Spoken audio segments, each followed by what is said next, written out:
আমরা যদি সবাই এক হই, ঈমান মজবুত থাকে, এক আমিরের অনুসারী হই, বিজয় আসবে কি আসবে না? উদাহরণ হচ্ছে আমাদের আফগানিস্তানের ভাইয়েরা।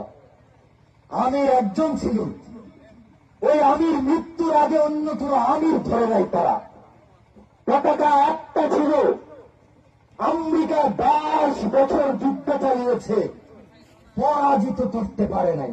পেরেছে? উল্টো বিজয় হয়েছে। আল্লাহর জমিনে আল্লাহর ইমারত কায়েম হয়েছে। ও মুসলমান শোনো, আমাদের অনুসরণীয় পথ হল তারা। আমরা যদি আফগানের মতো অনুসরণ করে এক পতাকার নিচে এসে, এক কালিমার পতাকার নিচে এসে, এক আমিরের অনুসরণ করে 10 লক্ষ মুসলমান একসাথে ঝাঁপিয়ে পড়ি,